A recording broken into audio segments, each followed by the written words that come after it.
1 subscribe করুন, bell বাটনে click করুন।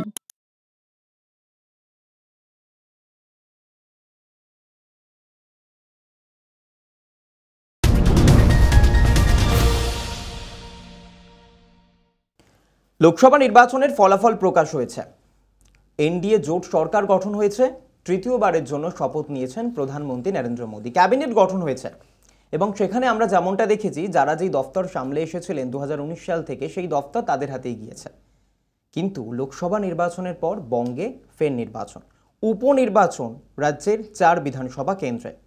বিভিন্ন কেন্দ্রের বিজেপির তরফে প্রার্থী ঘোষণা করা হয়েছে, তৃণমূলের তরফে ঘোষণা করা হয়েছে, বাম কংগ্রেসের তরফেও ঘোষণা করা হয়েছে। কিন্তু এই যখন নির্বাচনী আবহ বঙ্গে, এই 4 বিধানসভা উপনির্বাচন কেন্দ্র, তারই মধ্যে দেখলাম গত জুন মাসের একটা ভয়াবহ স্মৃতি ফিরে এলো আবারও এই জুন মাসে। রেল দুর্ঘটনা, কাঞ্চনজঙ্ঘা এক্সপ্রেস। গত সোমবার যে ঘটনা আমরা দেখলাম, একেবারে ভোরবেলার ঘটনা, দুর্ঘটনার কবলে কাঞ্চনজঙ্ঘা এক্সপ্রেস। এই সমস্ত বিষয় নিয়ে আলোচনা করব ক্রস কিউর আরও একটি পর্বে। আপনাদেরকে স্বাগত। আমি সৈকত রয়েছে আপনাদের সঙ্গে, এবং আজকে আমাদের এই ক্রস কিউর রাজনৈতিক মঞ্চে রাজনৈতিক আলোচনায় যিনি রয়েছেন তাকে স্বাগত জানাবো। বিজেপি মুখপাত্র জয় মল্লিক, জয়দা আগেও আমাদের সঙ্গে ছিলেন, অনুষ্ঠানে যোগদান করেছিলেন। জয়দাকে আরও একটিবার স্বাগত আজকের পর্বে। এবং তার সঙ্গে রয়েছে আমার সিনিয়র প্রডিউসার অতনু চক্রবর্তী এবং আমার সহ সঞ্চালক মৌনশ্রী।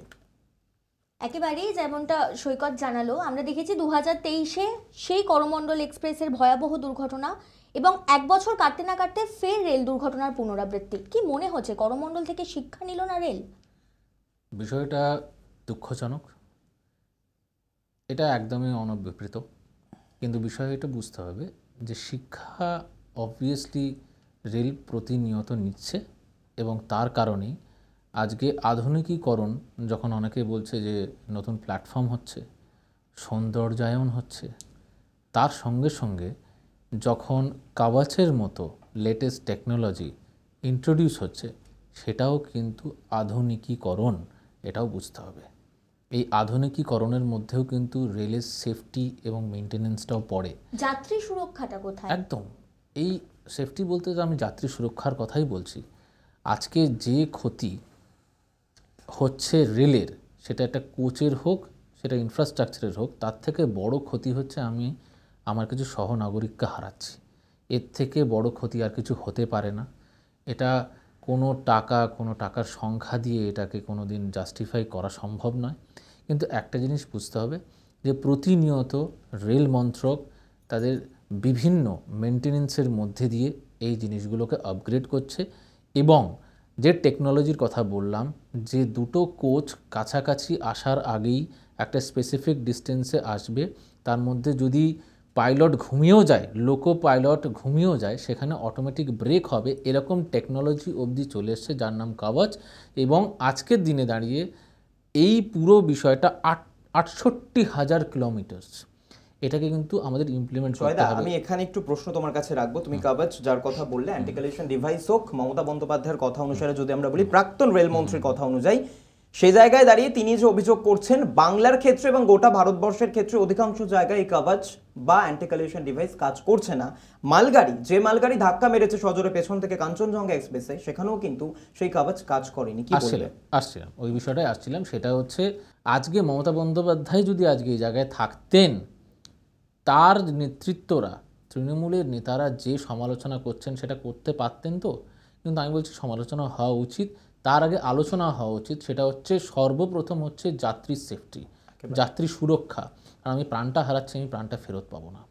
সো এই কারণে যে কথা তুমি বললে, সেটা হচ্ছে আজকে কাঞ্চনজঙ্ঘার সঙ্গে এই গুডস ট্রেন, যেটা মালবাহী গাড়ি, সেটার কেন কলিশন হলো? এখানে ছিল না। এখানে আমি বলছি এখানে কাওয়াচ ছিল না। ওয়াই?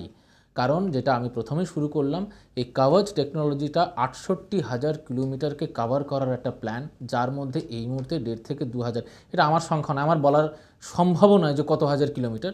সেটা হচ্ছে রেল মন্ত্রক তারা অফিসিয়ালি বলেছে, তার ডেটাই আমি বলছি। সেটা হচ্ছে 1,500 থেকে 2,000 কিলোমিটার আমরা কাভার আপ করতে পেরেছি, এবং আগামী বছরই আমাদের পশ্চিমবঙ্গ সেই প্ল্যানে কিন্তু ছিল প্রায় 3,000 কিলোমিটার আরও তার এক্সটেনশন হবে, তার মধ্যে বেঙ্গলও আছে। আমি যদি ধরে নিলাম বাজেট অ্যালট করেও দিলাম, অনেকে বলেছে এই সেফটিতে কেন বাজেট দেওয়া হচ্ছে না, সেফটিতে কেন বাজেট দেওয়া হচ্ছে না। একটা জিনিস বুঝতে হবে, যে কোনো প্রকল্পে, যে কোনো স্পেসিফিক কোনো এরিয়াতে একটা বাজেট অ্যালট করার পরে, বা বাজেট অ্যালট করার আগে ওই বাজেটটা প্রপারলি ইউটিলাইজ আদৌ করা যাবে কি না সেটাও কিন্তু অ্যানালাইজ করা হয়।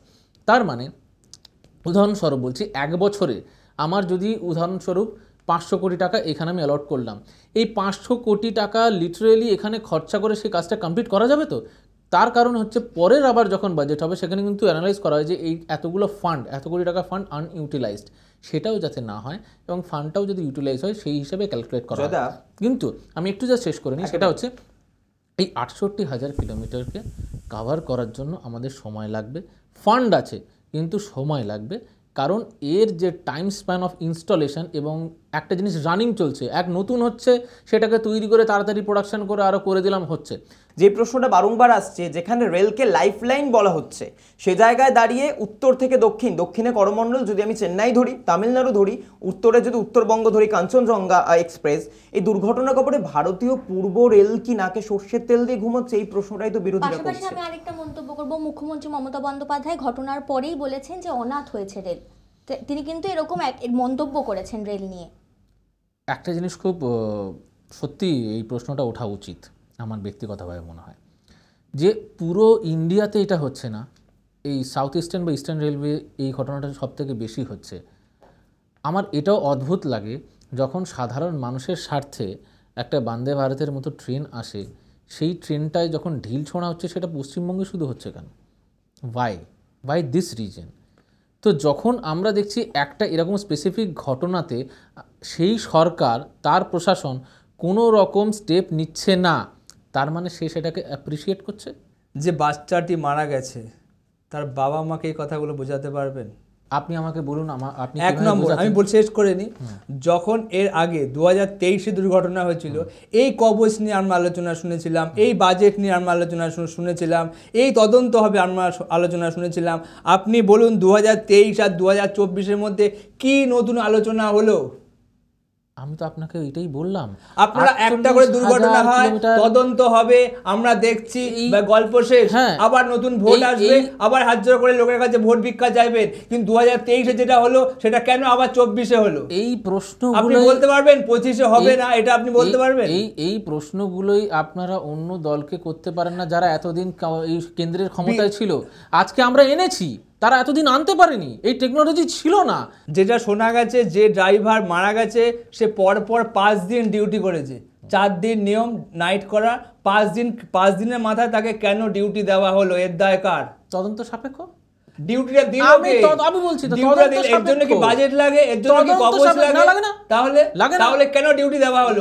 আপনি বলুন 10% লোক এখনো 10% লোক এখনো ড্রাইভার হওয়ার জন্য ফাঁকা রয়েছে, সেখানে কেন লোক নেওয়া হচ্ছে না? এই দেখার। আমি আপনাকে বলছি, যেখানে আপনারা বলছেন যে রাহুল গান্ধী, মমতা ব্যানার্জি, লোকটা নেবে কে? কেন্দ্রীয় সরকারে। এক সেকেন্ড শেষ করতে দিন। সেটা হচ্ছে যেখানে বলছেন এমপ্লয়মেন্ট হওয়া উচিত, সেই এমপ্লয়মেন্টের বিষয় নিয়ে কেন্দ্র সরকার উত্তর দেবে, সেটা নিয়ে আমি উত্তর দেব না। কেন এই ডিউটি দেওয়া হলো, কে এই ডিউটি দিয়েছিল, তার এগেনস্টে কড়া পদক্ষেপ নেওয়া উচিত, সেটা আমি এখানে বসে বলে যাচ্ছি। ডেফিনেটলি না, উচিত তো অনেক কিছুই দাদা, কিন্তু আজকে যদি মনে হয়, যদি সাধারণ মানুষের মনে হয় যে রেলমন্ত্রী পদত্যাগ করা উচিত, আপনি বলবেন হ্যাঁ করা উচিত? একদমই না। কেন নয়? তাহলে মুখ্যমন্ত্রী কেন পদত্যাগ করবে? আপনি যে এটা নিয়ে রাজনীতি করছেন। প্রথম বিষয় হচ্ছে, আপনার প্রশ্ন যদি এটা থাকে রেলমন্ত্রীর পদত্যাগ করা উচিত, তাহলে মুখ্যমন্ত্রীরও পদত্যাগ করা উচিত। আর যদি বলেন না করা উচিত না, তাহলে দুজনেরই নয়।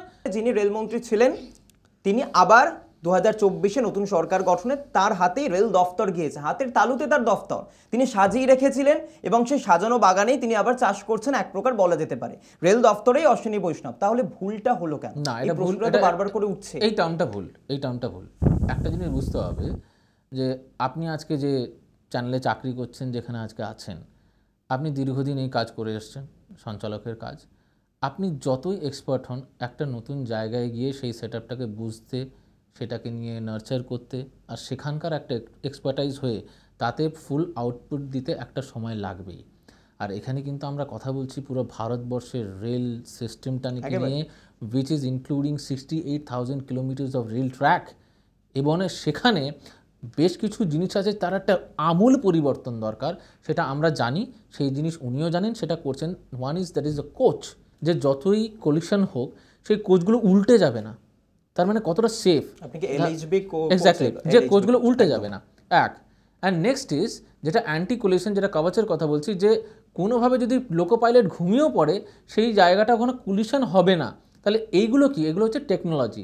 এই টেকনোলজি এবং আধুনিক যে প্রযুক্তির মাধ্যমে সাধারণ মানুষের সুরক্ষা নিয়ে সরকার চিন্তা করেছে, সেটা আর কেউ তো করেনি, সেটা করেছে এই সরকার। আজকে সেই জিনিসটাকে ইমপ্লিমেন্ট করার যে টাইম, সেটাকে তো দিতে হবে। এই মুহূর্তে দাঁড়িয়ে আমরা যদি বলি, আপনি যে প্রশ্ন করছেন এতদিন ছিল আবার পেয়েছেন 68,000 কিলোমিটার্স অফ লাইন, তাতে 5 বছরে মাপা সম্ভব না, পসিবল নয়, বাট কাজ চলছে, তার ট্র্যাক রেকর্ড আছে, আগামী কি প্ল্যান পাইপলাইনে আছে সেটাও ট্র্যাক রেকর্ডে আছে। একেবারে জয়দা, মানে আপনার বক্তব্য অনুযায়ী তদন্ত চলছে এবং সেই জায়গায় সময়ও লাগবে, ইমপ্লিমেন্টের যে সময়টা লাগে সেই সময়টাও দিতে হবে, মানুষকে বুঝতে হবে, কারণ জনসাধারণের জন্য, যাত্রীদের জন্য ভারতীয় রেল ঠিক যেভাবে সহায়তা দিয়েছে সেভাবেই কিন্তু মানুষের পাশে থাকবে, সে আশ্বাস দেওয়া হচ্ছে। এই আলোচনায় থাকবো, ট্রেন দুর্ঘটনা নিয়ে তো আলোচনা করলাম প্রথম পর্বে, তবে সময় এই মুহূর্তে একটা ছোট্ট বিরতির। উপনির্বাচন সহ বিজেপির কেন খারাপ ফলাফল হলো, ভরাডুবি হলো লোকসভা নির্বাচনে, সব নিয়ে আলোচনায় ফিরবো। সময় একটা ব্রেকে, ফিরছি বিরতির পর, সঙ্গে থাকবেন।